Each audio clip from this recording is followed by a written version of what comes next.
We're gearing up for some breaking news coming in right now. And the news is President Akufo-Addo has directed Domelevo, who is the Auditor General, to take accumulated leave. And I have the statement right here. I'll read to you what the statement says. The subject is President Akufo-Addo directs Auditor General to take his accumulated annual leave.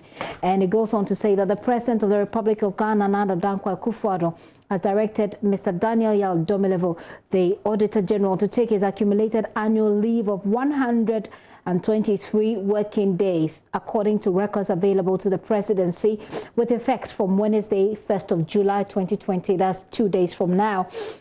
It goes on to say that the president's decision to direct Mr. Domelevo to take his accumulated annual leave is based on sections 21 and 31 of the Labour Act 2003, Act 651, which apply to all workers, including public office holders such as the Auditor General. According to the Act, it goes on to say a worker is entitled to annual leave with full pay, a calendar year of continuous service which cannot be relinquished or forgone by the worker or employee, which means that it is mandatory and the person must necessarily take that leave.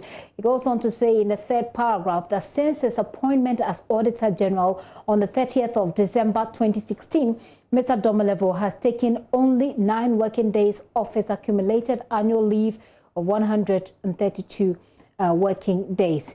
Fourth paragraph says it will be recorded that on the 9th of April 2009, the third president of the Fourth Republic, His Excellency the late Professor John Evans Atta Mills, directed the then Auditor General, Mr. Edward Duajiman, to take his accumulated annual leave of approximately 264 working days. Next paragraph, President Akufo-Addo paid attention to this precedent in directing the Auditor General to take his accumulated annual leave of 123 working days. The Auditor General has been further directed to hand over all matters relating to his office to Mr. Johnson Ekwuamwa Asiedu, the Deputy Auditor General, to act as Auditor General until his return from his well-deserved leave. I'll go through the final paragraph again so you know when it's supposed to start and who he's supposed to hand over. It says that, first of all, President Akufo-Addo was advised by President, something that has happened earlier, and it says that Mr. Domelevo, the Auditor General, has been further directed to hand over all matters relating to his office to Mr. John Ekwuamwa Asiedu, who is the current Deputy Auditor General, to act as Auditor General until Mr. Domelevo's return after 123 days. This is signed by Eugene Ahin, who is Director of Communications at the Office of the President. So this is news just coming in, breaking news just coming in from the presidency. The Auditor General, Mr. Daniel Domelevo, has been asked to proceed on leave. He has 123 days. And the letter doesn't necessarily state, but it looks like it takes immediate effect as he's been directed to hand over the work, everything that he's doing in all details to his deputy, who will act as Auditor General right now. I'm joined on the phone by Vitus Azim, anti-corruption crusade, and also former head of the GII. Hello, Mr. Azim. Thank you for your time this afternoon. Welcome. Hello, sir. Can you hear me? Right. Yes, I can hear you. I believe you have seen this circular. Yes, I've seen it. It's floating around on WhatsApp. What do you make of it?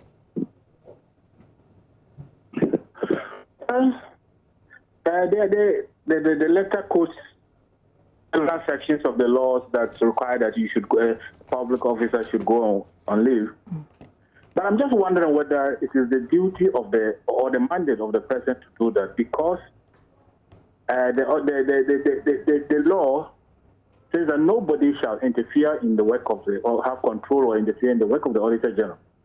So I thought that this should have come from Parliament, or maybe the Public Services Commission. I'm not sure about the law, but I thought that should have been the case, because the Auditor General is answerable to Parliament. He reports to Parliament, and I thought that this could have been done through Parliament if I thought it was necessary. Okay, let me just quote to you a part of the documents that says that it will be recalled, and this is in the 1, 2, 3, 4, the fourth paragraph. It says, it will be recalled that on 9th April 2009, third President of the Fourth Republic, His Excellency Professor Evans Atta Mills, directed the then Auditor General, Mr. Edward Diajiman, to take his accumulated annual leave of approximately 264 working days.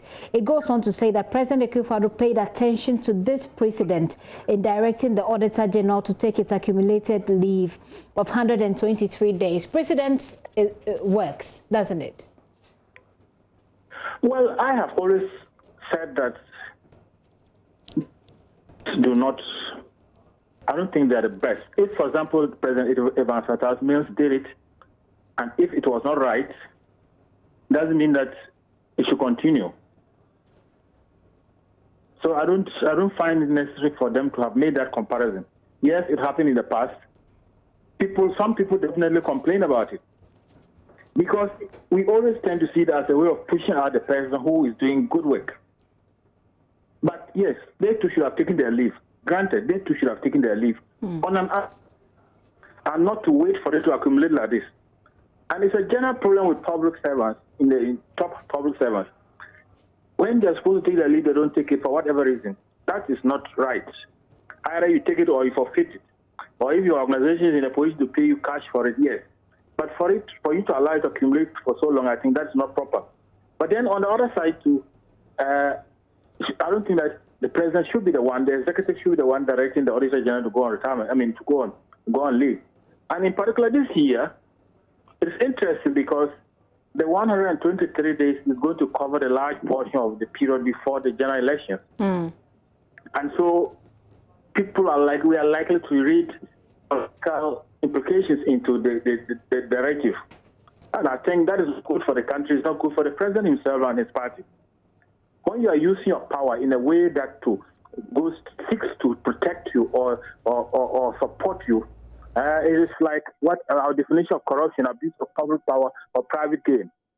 And so maybe that's how we look at it. But of course, I don't know. As I'm saying, I'm not sure what the law says, who should make him go on leave or not. For an anti-corruption crusader like yourself, a lot of people have said that Daniel Domelevo has been one of the faces of people who are up vehemently against anti-corruption. And already, like you said, people are reading against corruption. I beg your pardon, against corruption. Already, like you said, people have started reading meanings into it. Does this do anything to our fight against corruption? Yes, two ways. One is that if he has not got good reasons for failing to go on leave, that's not the best. He probably has done the wrong thing. But the other aspect, as I've already mentioned, is that when you wait till the election year, and I think he should also be heading towards retirement, it's like pushing him out of the way, because some of the reports that he has released do not speak well of the government, and it's likely to affect the voting pattern in the country. People are likely to use it, because as for corruption, it's a very sensitive issue, and the more we hear about it, the more we get angered about it, and the more we are most likely to vote against those who are doing that. And so, yeah, you cannot avoid but read political meanings into what has happened.